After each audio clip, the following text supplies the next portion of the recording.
Мәди Бәпиұлының Қырғыздан жүйрік әкелуі. Қарқаралы өңірінде өмір сүрген Қаракесек Мәди атамыздың басынан өткен еш жерге жарияланбаған оқиғасын айтып берейін.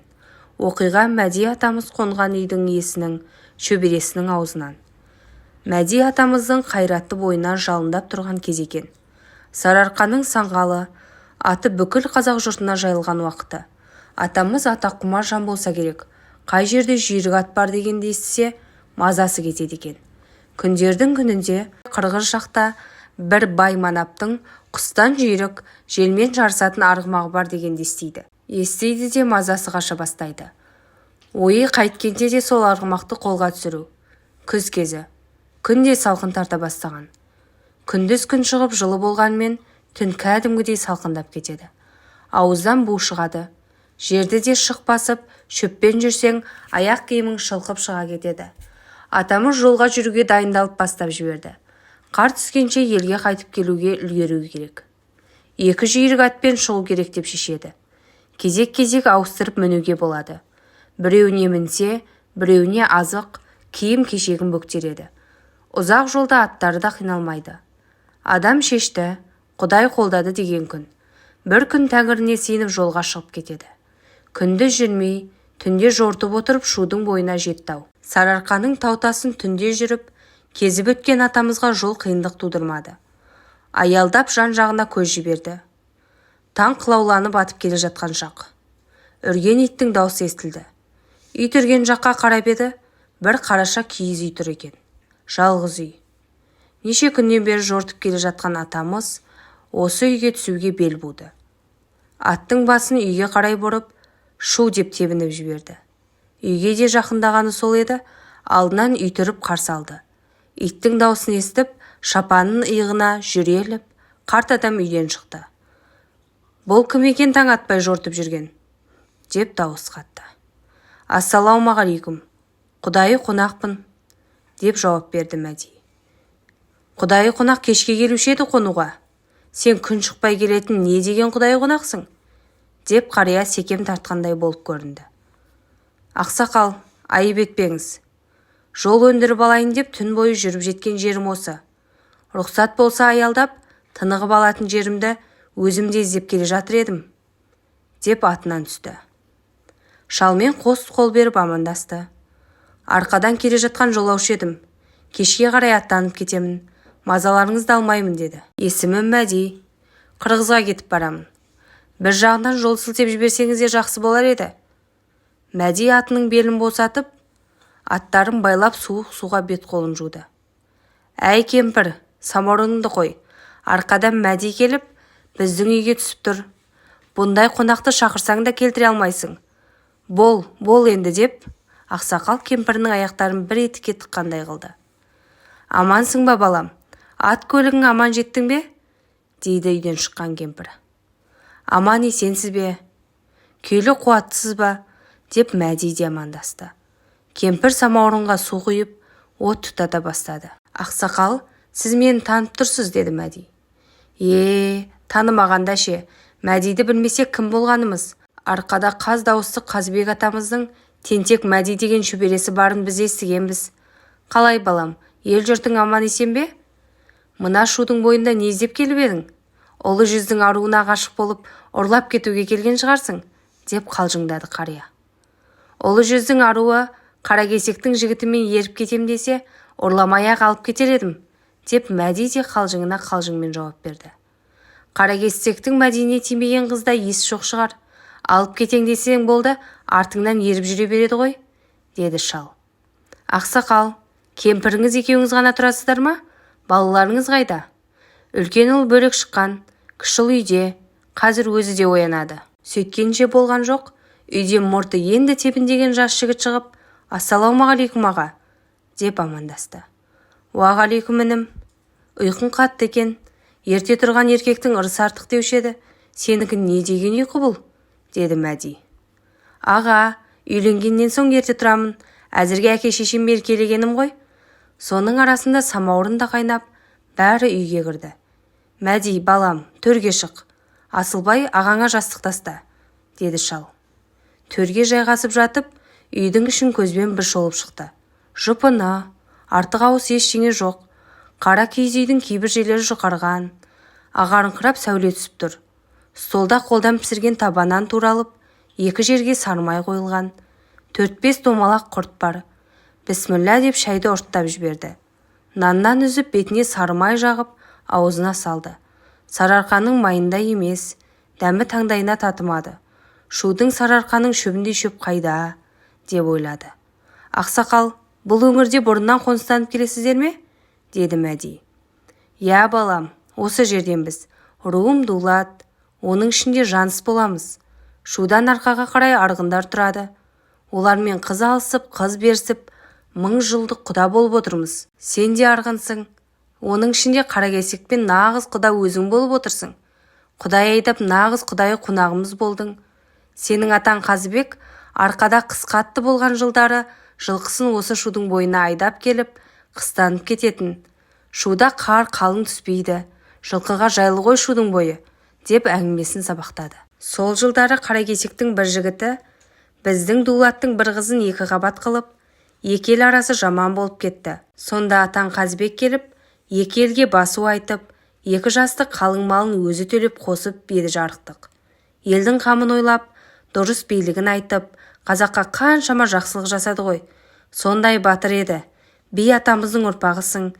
Сенің мына біздің жаман үйге түсіп, қонақ болып отырғаныңа өзім жақсылыққа жорып отырмын. Енді, қырғызға жай шаруамен бара жатырсың ба? Деді шал. Ақсақал, сіз естідіңіз бе, естімедіңіз бе? Қырғызда бір жүйрік ат бар екен. Мен сол атты берсе қолынан, бермесе жолынан деп келген едім. Жүйрік ат деген менің ауруым. Қашан тақымыма басқанша мазам қашып тұрады. Түсінікті болды балам. Ол ат туралы естігем. Алатаудың ар жағы мен бер жағында бәйгенің алдын бермей тұрғаны рас. Жолшыбай деген манаптың аты. Қалап сұрап келгендерге пұлын артығымен бергендерге де келіспей, маңына жолатпай жүр деп естіп едім. Кім тұлпарын беріп қоя берер дейсің? Ақсақал, онда бермесе жолынан қылу керек. Мен ол атты қайтсем де алып келуім керек, деп Мәди бір шешімге келгендей болды. Шал Мәдиге қарады. 4 қабақ келген, отырсы нық, өзіне сенімді, арандап қалмаса болды. Жалғыз жүр, не деген көзсіздік. Қарақшы дейін десең текті жердің тұқымы. Қорықпай сонау Сарыарқадан келіп, шудан өтіп, қырғыз еліне барып атты алып кетем дегені көзсіз ерлік қой, деп ойлады шал. Тектінің тұқымы екені киген киімнен де көрініп тұр ғой. Мәди балам, қазір қой сойып, жақын маңайдағыларды шақырайын. Өзіңмен дастарқандас болып, дәм татып кетсін. Жоқ ақсақал, ешкімді де шақырмай-ақ қойыңыз. Менің жортып жүргенімді ешкім білмегені жақсы. Мен жатып көз ілдіріп алайын. Аттарды еріп алып, тұсап жіберсе болды. Түс ауа жүріп кетемін ғой, деді Мәди. Жақсы балам. Асылбай қызыл ісектің жанына келіп бата қылды. О жаратқан ем, бір өзің қолдай көр. Жолаушының жолын қыл, қазағыма бір өзің жар бол. Сенде жазық жоқ, бізде азық жоқ. Аллаху акбар деп қойды бауыздап жіберді. Шалдың ойы Мәдиде. Ай ерім-ай, жалғыз жортқан арланым-ай, қырғызға өтіп тұлпарды алып кетпекші. Бермесе жолынан дегені ұрлап алып кетсем де алып кетем дегені ғой. Пақ шіркін, өзі де түнде ғана жортады екен. Мәди ағаң мықты, ер болса Мәди ағаңдай болсын, деп қояды баласына. Қой да сойылды.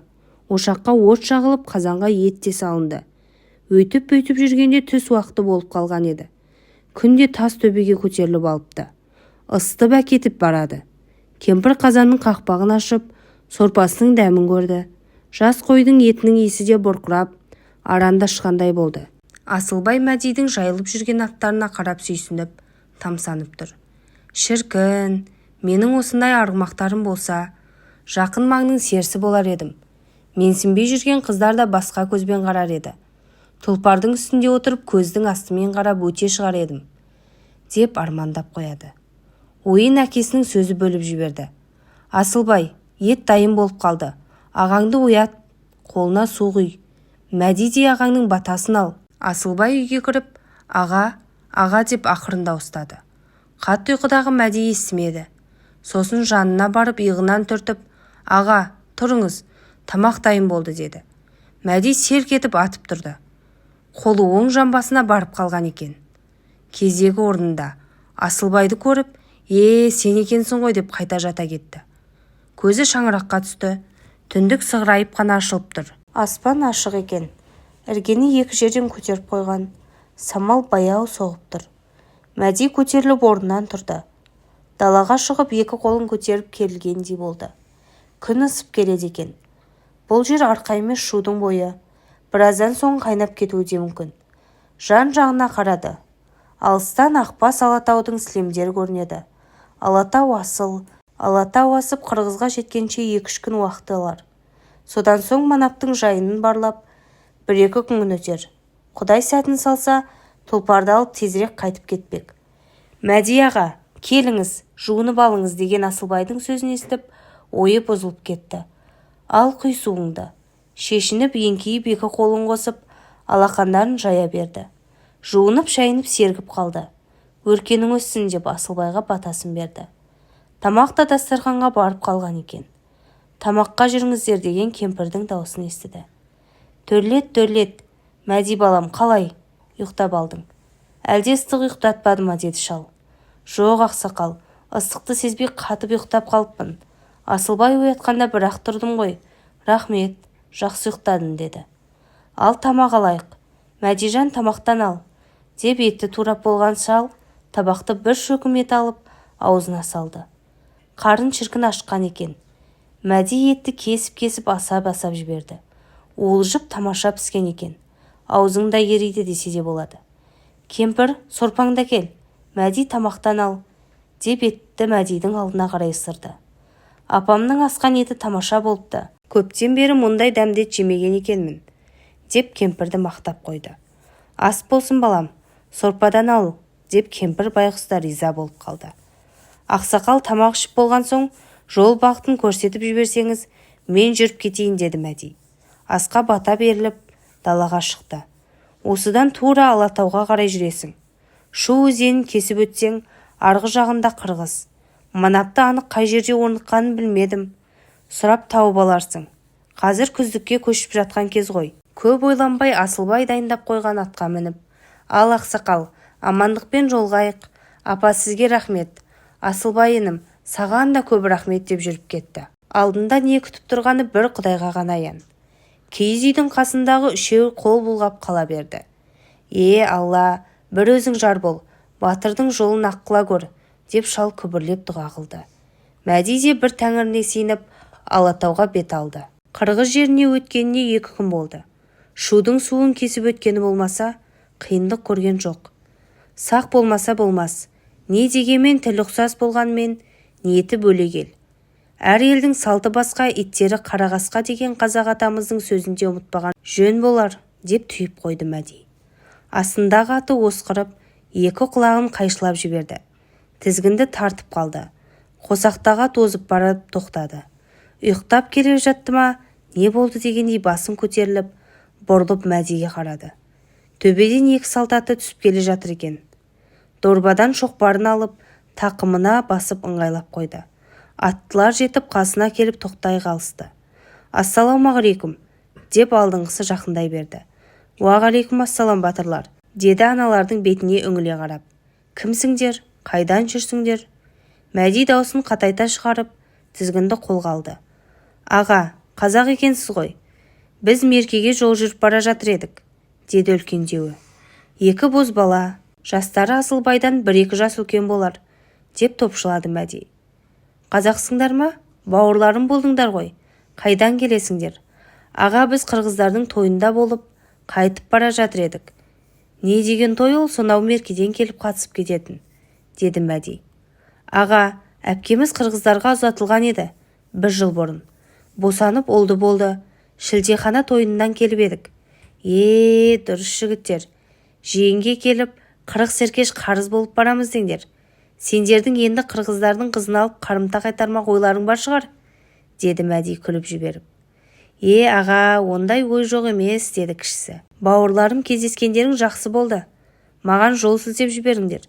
Мен Жолшыбай Манапты іздеп келе жатыр едім. Аға, Жолшыбайды білеміз. Талай ат жарыста болдық. Оның төбел торы атындай жүйрік ат көрмедік. Әрине білеміз ғой. Білсеңдер сол Жолшыбайға қарай қалай жүрем, соны айтып жіберіңдер, деді Мәди. Ішінен қуанып-ақ кетті. Жолы болар жігіттің жеңгесі шығар алдынан деген осы болар. Аға, сіздің аттарыңыз да Жолшыбайдың атынан қалыспас. Жүйрік екені көрініп тұр. Ат жарыстыруға бара жатқан боларсыз. Кішісінің көзі Мәдидің аттарында. Ана жақтан бір шығып, мына жақтан бір шығып қарады. Мынау бір пәлеге атқұмар болды ғой. Өзіме тартқан. Бұл екеуі аттарымды тартып алып жаяу қалдырмаса болғаны. Біз түскен төбеге көтерілсеңіз, төменде ат арба жолын көресіз. Сол арба жолы Жолшыбайдың күзеуіне апарады. Көшкендері жақында болу керек. Жолдың шаңы басылмаған. Әрі кетсе бір аптадай болған шығар. Таң ата жетіп те қаларсыз. Жолда түсетін үй жоқ. Арба жолымен жүрмесеңіз тауда үшкір тастар көп. Аттарыңыздың тұяғын кетіріп аларсыз. Әп бәрекелді батырларым. Сендердің кездескендерің қандай жақсы болды. Жолдарың болсын. Қырғыздың қызын алсаңдар тойға шақыруды ұмытпаңдар, деп қалжың айтып жігіттерді шығарып салды. Құдай берді, жететін жеріме жетіп те қалған екенмін. Жарты жолға жетіп келесі түнді күтпесе болмас. Шаруаның ыңғайына шалт бітіру керек. Көзге де түсіп қалуы ықтимал. Солай деп шешіп, шу жануар деп атын тебіндеп жіберді. Арба жолына келіп аттан түсіп жан-жағындағы тастарды көрінетіндей етіп үйіп, белгі қойып кетті. Мәди ақырын аяңдап тоқтамай жүре берді. Жарым жолға келдім-ау деп болжап, жолдан оңға қарай бұрылып, сайдың ішіне кірді. Таудың түні салқын, жан-жағының бәрі тау, төбеңнен төніп тұрған секілді. Мәди аттарын тұсап, арқанның бір басын домалақ тасқа жақсылап байлап қойды. Түнде аттары үркіп айдалада жаяу қалып қоймайын деген ойы. Астына көпшігін салып, басына ер тоқымын жасап жата кетті. Мызғып алмақ болып еді, ұйқысы қашып кеткен бе, көз ілдіре алмады. Күндіз Манаптың ауылына жақындап барып, барлау жасау керек. Қай жағынан келсе дұрыс болады. Манаптың жатқан үйі, аттың тұрған жері, қанша малшы жалшысы бар, бәрін зерттеп алмақ. Соны ойлап жатып көз ілініп кеткенін білмей ұйқыға кетті. Құстың шықылықтаған даусы оятып жіберді. Таң атыпты. Сайдың іші алагеуім. Күн көтеріліп сай ішіне түскенше біраз уақыт кетер. Алатау таулары Қарқаралы тауларында емес, өте биік. Дорбадан су алып ішті. Оң алақанына су құйып бетін жуды. Орамалға оралған еттен турап жеді. Ауқаттанып болып бәрін жинап дорбасына салды. Аттары орнында, шөпті бұрт-бұрт үзіп жайылып жүр. Жақын маңнан салдырап аққан судың сарын естілді. Таудың бір жақсысы сусыз қалмайсың. Биіктегі мұздар жыл бойы еріп, төменге құлап ағып тұрады. Өзендер де бастауын осы таудың аққан судан алады емес пе? Деп ойлап қойды. Аттарын әкеп, ер тоқым салып дайындап қойды. Жетектеп барып суды тауып суарып алды. Өзі де торсықтарын суға толтырды. Ештеме қалып қоймады ма деп жан-жағына қарап, атына мініп жүріп кетті. Жолдан алысырақ жүрмесе болмас деп, көзге түсіп қалмауын ойлады. Бір төбеден түсіп келесі төбеге шығып жүре берді. Көкте қалықтап ұшып жүрген аспан еркесі қыранға көз түсті. Құстарды Құдай еркін қылып жаратқан. Көкте қалықтасын деп қанат берген, ал біз адамдар оларды сол еркіндігінен айырып, қолға үйретіп, саят қылып қоян, түлкі алғызғанымызға мәз боламыз. Сол түлкі қоянды жүйрік тазы да алады емес пе? Тазы жүгіру үшін жаратылады. Алдындағы төбеден шауып шыққан жылқылар ойын бөліп жіберді. Дұрыс, бұл Жолшыбайдың жылқылары. Жақындап қалғанын түсінді. Жолдың келесі жағынан өтіп алған дұрыс деп, атып жолға қарай жүрді. Жылқыларды көріп аттары да құлақтарын тіктеп тоқтай қалды. Құр жануар, деп аттарының мойнынан сипап қойды. Біреуін құлын кезінен баққан, екіншісін күресіп жүріп ұтып алған жануарлары да Мәдидің даусын естіп тыныштала қалды. Манаптың күзеуі көрінді-ау дегенде тоқтады. Аттарды қалдырып жаяу бару керек. Кешқұрым болып қалды. Деген уақытта жаяу жүріп төбеге шықты. Төменде Манаптың аулы алақанға салғандай көрініп тұр. Тастан қаланған тоқал тамды көріп, Манаптың жатын орын екенін түсінді. Ар жағындағысы атқора екені көрініп ақ тұр. 100 қадамдай жерде киіз үй тігілген. Манаптан басқа 4-5 адам болуы керек, деп топшылады. Арба жолымен бара берсе болады екен, деп ойлап кері қайтты. Аттарының қасына келіп, түн жарымы болуын күтіп жата кетті. Уақыт болып қалды-ау деген кезде орнынан тұрып, дорбадан 2 кесек етті бөліп алды. Манаптың иттері кездесіп жатса, ет беріп алдамақ ойы. Жүрегі дүрсілдеп Манаптың үйіне жақындап келді. Терезеден шамның жарығы көрініп тұр. Терезеге жақындап тың-тыңдап демін ішіне алды. Әйел мен еркектің дауысын естіді. Не деп жатқанын естейін деп терезеге құлағын тоса берді. Бүгін қылу керек. Сен не еркек емессің бе? Мені жақсы көресің бе? Деді әйел дауысы. Қалай мен Жолшыбайды өлтіремін? Ол мені бала кезімнен бағып, інісіндей қылып өсірді емес пе? Жолшыбайды өлтірмей-ақ қашып кетсек болмай ма? Жоқ, өлтірмесек болмайды. Ертең екеумізді тауып алып сазайымызды берер. Алтын тастарын алып кетсек өлмеспіз.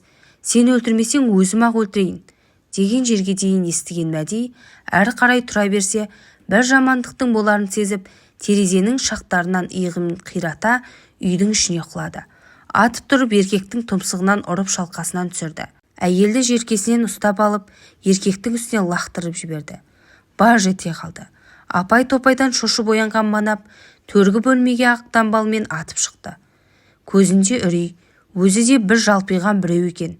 Басы тақыр, Мәдиге қарап, жерде жатқан екеуіне бір қарап, еркек талып қалса керек, қозғалмайды. Әйел басын 2 қолымен жауып, денесін бүктеп жиырылып алған. Манап не болып жатқанын түсінбегендей, тұтығып сөйлей алмай, айтсаңдаршы дегендей, 2 алақанын көтеріп қойды. Ассалаумағалейкум деді Мәди. Сен кімсің? Көздері жыпылықтап Мәдиге қарады. Жолшыбай, есіңді жи, мына екеуі сені өлтірмекші болды. Мен болмағанда жаның жаһаннамға кетер еді. Естіп тұрсың ба? Деп даусын қаттырақ шығарып, қасына келіп, 2 қолымен Манаптың 2 иығын ұстап, сілкіп қалды. Я. Көздері жерде жатқан екеуінде. Жолшыбай, менің есімім Мәди, қазақпын. Мыналарды не істейсің? Екеуі сені өлтіріп қашып кетпекші болды. Манап есікті итере далаға шықты. Қалмырза, өскен, қайдасыңдар, бер келіңдер, деп бажылдай берді. Мәди де есік алдына шығып тұрды. Киіз үй жақтан 3-еуі жүгіріп, ентігіп келе жатты. Не болды? Не боп қалды Байеке? Жүздерінде де көздерінде де сұрақ. Аналарды көріп Манап есіне келе бастады. Қалмырзаның жеңінен ұстап алған. Анау атаңа нәлет мені өлтіріп, менің тоқалыммен қашып кетпек болды. Ұстаңдар да оны байлаңдар. Ана қаншықтың сазайын берейін. Бәрі топырлап үйге кірді. У-шу басылсын деп Мәди далада тұра берді. Үйдің ішіне жылаған, бажылдаған әйелдің даусы естілді. Манап тоқалдың сазайын беріп жатса керек. 3-еуі ананың қолын байлап, қора жаққа алып кетті. Мынау кім дегендей Мәдиді көрсетіп бір-біріне ымдасты. Шашы қобырап, шырылдап үйден әйел шығып, киіз үйге қарай жүгірді. Ойбай, өлтіреді, құтқарыңдар. Жан ұша киіз үйге кіріп кетті. Ентігіп үйден Манап шықты. Қаншық, сен емес, мен сені өлтірейін. Байеке, сабыр қыл деді Мәди Манаптың қолынан ұстап қалып. Қазағым, құтқарушым, деп Мәдидің аяғына жығылып тізерлеп отыра кетті. Жолшыбай, болды енді, мұның не, еркексің бе өзі? Мәди Манаптың 2 қолынан көтеріп тұрғызып алды. Жолшыбай, сен тыңда мені. Ертең тоқалыңды аман-есен үйіне қайтар. Ол енді саған қатын болып жарытпайды. Қырғызда не көп, қыз көп. Біреуін маңдайынан шертіп жүріп таңдап аласың. Ана бауырыңды қуып жібересің бе, әлде өмір бойы жалшы етіп ұстайсың ба, оны өзің шеш. Ой, өткен бауырынан.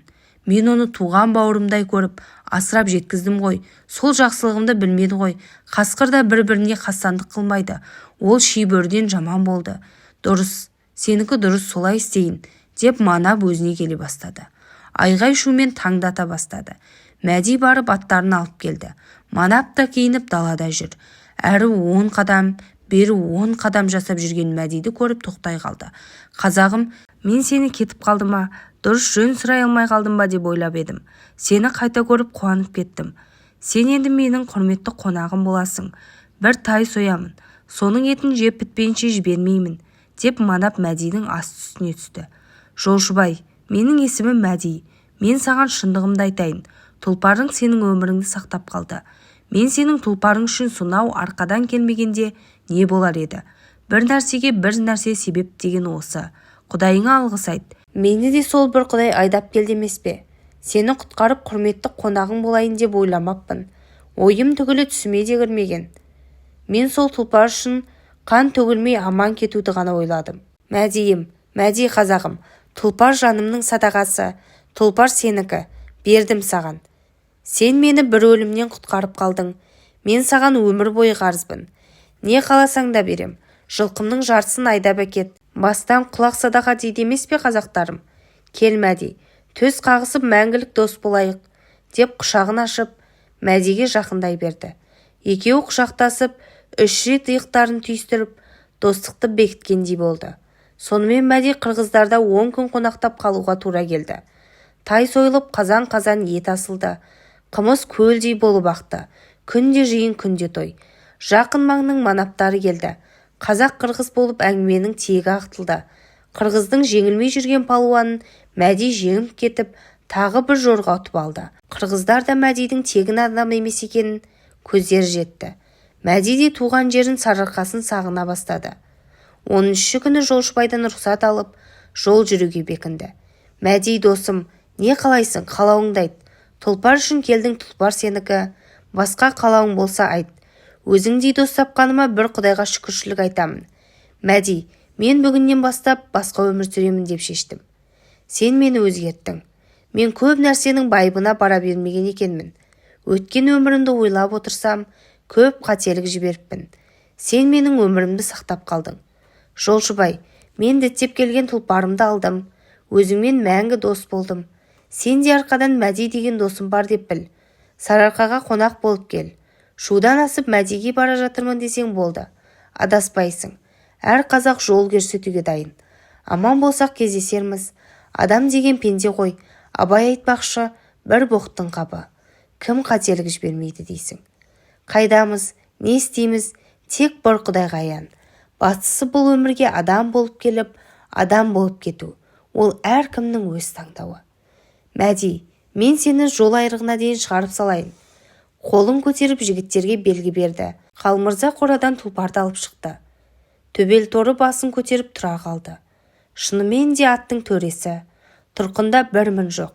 Кеудесі кең, мойны ұзын, өзі де биік екен. Екі танауынан дем шығарып, тыныс алғандарының өзі де айтып тұрғандай. Қалмырза жүгенін шешіп, басқа күмістелген жүген салды. Үстіне арнайы тігілген жабуын жауып, бауларын байлады. Нағыз сәйгүлік екен. Мұндай сәйгүлік көрмеген Мәдидің көзі жайнап кетті. Міне Мәди досым, тұлпар сенікі. Ұтып алған жорғаны да алып келген екен. Мәди тізгінін алып жорғаны жетектеп, Жолшыбайға келіп, тізгінді қолына ұстатты. Жолшыбай, мына жорға достығымыздың белгісі ретінде өзіңе сыйға татып тұрмын. Қабыл ал. Мәди досым, бұл жорғаны еңбектеніп ұтып алдың, өзіңе қалдыр. Жолшыбай, мен ұттым, ат менікі. Кімге сыйлаймын өзім шешем. Мен саған сыйлап тұрмын. Мені ұмытпай есіңде алып жүр. Жақсы Мәди досым, көндірдің, Алла разы болсын. Жетекке тағы 3 ат қосып, бір аттың үстіне 2 жағын теңдеп дорба байлаған. Мәди, мына аттар жол азығы. Керек кезде сойып жерсің. Дорбаны еліңе жеткенде ашарсың. Ішінде бұзылатын еш нәрсе жоқ. Тек қана алғысым деп біл.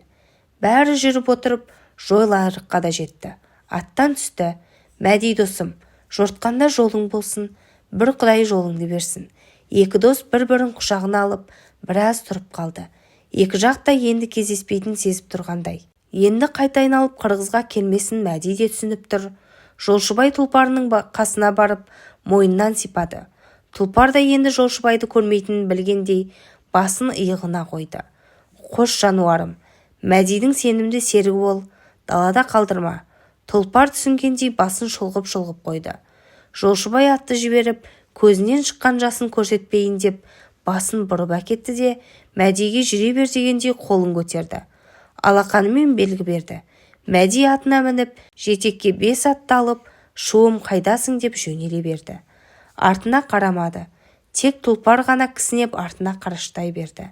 Сол жүріспен аяңдап отырып, Шу өзеніне жетті. Жол айрықтан аттанып кетерде, тұлпардың кісінеп артына қарағаны есіне түсті. Қайтсын жануар, ол да туған жерін, шапқылап ойнақтап жүрген таутасын, есі Жолшыбайды көрмейтінін сезді ғой. Енді қайтып бұл жаққа тұяқ баспайтынын түсінген шығар. Жылқы деген есті жануар ғой. Кейін айырылып қалмасам болды. Аяқты мал туған жеріне тартып кетпесіне кім кепіл? Өзі жүйрік, босап кетсе ұсатпайды, жеткізбей кетері анық. Соны ойлаған Мәди осы бастан тұлпарды өзінің даусына, өзінің исіне үйрете беруді жөн көрді. Әр тоқтап аялдаған сайын қасына келіп, мойнынан сипап, жалын саусақтарымен тарақтап, екі құлағының ортасына қасып, ағмаңдайлым деп дауыстап еркелетіп сөйлеуді әдетке айналдыра бастады. Шу бойындағы өзі тоқтаған шалдың үйіне соғайын деп шешті. Күн ясына қонып, кеш бата бастаған уақыт. Жалғыз тұрған қараша киіз үй. Алдында сол баяғы ақ төбет үріп шыға берді. Мәдиді танып, еркелеп аттың алдына секіріп қойды. Киіз үйдің қасына келіп тоқтады. Ассалаумағалейкум. Кім бар екен? Құдайы қонақпын деді. Үйден Асылбай шығып, Мәдиді көріп қуанып кетті. Әке, Мәди ағам келді. Далаға шық деп мәз болды. Жүгіріп келіп аттың шылбырын ұстай берді. Ассалаумағалейкум. Мәди аға, жақсы жеттіңіз бе? Олжалы болып келе жатырсыз ғой. Асылбай бауырым, амансың ба? Мәди Асылбайдың қолын алып, құшағына басты. О тәңірім, о жаратқан ием, Мәди балам, аман есен жеттің бе? Үйден шыққан шал Мәдиді құшағына ала берді. Көзі жасаурап, толқып кеткенінде сезбей қалды. Ақсақал, аманмын, сіздерге де жеттім, бәрі ойдағыдай, тұлпарды көріп тұрсыз. Шал Мәдидің тұлпарды алып келгенін емес, Мәдидің өзінің аман есен келгеніне қуанып тұр еді. Бір жағынан Мәдиге риза болып тұрғанын жасыра алмады. Әй батырым, көзсіз ерлік жасадың-ау, ризамын балам, ризамын өзіңе. Апамыз үйден шығып, Мәди балам, ат көлігің аман есен жеттің бе? Деп келіп маңдайынан сүйді. Шүкір апа, өзіңіз амансыз ба? Деді Мәди. Кемпір шай қой, тамағыңды да ретте, деді шал. Ақсақал, аттарды тұсап шаруаның ғайлап алайын. Асылбай, сен дорбаны түсір де үйге кіргіз. Аттарды бір-біріне байлап тұсамасақ болмас. Маңайда ұры-қары жоқ шығар. Тыныш Мәди балам, ұрлық жоқ. Даладағы шаруаның бәрін бітіріп, жуынып шайынып, шай дайын болғанда үйге бір-ақ кірді. Төрлет балам. Бәрі отырып шай іше бастады. Үйдегілердің көзі Мәдиде, әңгімесін тыңдағанша асығып отыр. Құлақтары түрулі. Шал шыдамады. Мәди балам, сен кешіккен сайын ойымыз сан-саққа жүгіріп, не боларын болжарымызды білмей, күніміз алаңдаумен өтті. Қолдан келгені бір Құдайдан сұрап, тілек тілеуіміз ғана болды. Шүкір, аман есен келгенге қуанып отырмыз. Шуда қиналмай өттің бе? Манаптың ауылы қай жерде орналасыпты? Шал Мәдидің аузынан сөз салып бергендей болды. Шудан өтіп қырғыз жеріне кіре бердім. Бөтен жер, бөтен ел, бағыт-бағдар да жоқ. Осы сапарға бекер шықтым ба деген ой да басқа келді. Мәди болған жағдайдың бәрін алдарына жайып салды. Үшеуінің аузы ашылып қалған. Арасында әй ермай деген шалдың тамсанған даусы шығып қояды. Қозғалақтап қойғанын да білмей қалды. Кемпір мен Асылбай далаға кезек-кезек шығып, ошаққа от салып жүр. Асылбай өзі шыққан сайын аттар жаққа көз салып, сол отырыспен түн жарымына дейін отырды. Арасында ет те желінді, сорпа да ішілді. Қайта қайнаған шай да келді. Міне, басымнан өткен жағдай осы. Аман қалған манап тұлпарын мінгізіп шығарып салды. Ақсақал, 3 ат дорбаны сіздерге қалдырамын. Дорбада не барын білмеймін. Сосын көресіздер ғой, деп әңгімені аяқтады Мәди. Мәди балам, мұның дұрыс болмады. Ыңғайсыз болар. Ертең ел-жұрт Жақсыбай Мәдиді 2 күн қолдырғанын бұлдап, 3 атын алып қалыпты. Жақсыбай деген атын құрсын деп күңдеп сөкпей ме? Жоқ, Мәди балам, болмайды. Ақсақал, бәрі дұрыс. Ешкім ештеңе демейді. Менің жағдайым бар. Құдайға шүкір, малым өзіме жетеді. Бір атты сіздің өзіңізге сыйға тартамын. Көрші ауылдарға мініп барып тұрасыз. Біреуін апама бердім. Сіз атпен жүргенде ол кісі жаяу жүрмейтін шығар. Біреуін Асылбайға атадым. Жігіт болып қалды. Тойға, қыз қырқынға барып жүрсін. Үйде отыра бермей жан-жақпен аралассын. Келін түсінмей ме? Үйде отырған жігітке әйел қайда? Ау, Мәди балам, бізді бір жарылқап тастадың-ау. Көп жаса, үбірлі-шүбірлі бол. Қайда жүрсең де аман жүр балам. Алла разы болсын. Әумин, рахмет жәке. Онда мен жатып демалып алайын. Кемпір, Мәдиге төсек салып бер. Үшеуі далаға шықты. Асылбай, сен аттарды қарап отыр, таң атқанша. ертең күндіз ұйықтарсың. Асылбайдан басқасы ұйқыға кетті. Асылбайда онсыз да ұйқы болмас еді. Арманы атты болу еді. Мәди ағасы арманын орындап берді. Мәди ағамның қолы ашық, жомарт екен.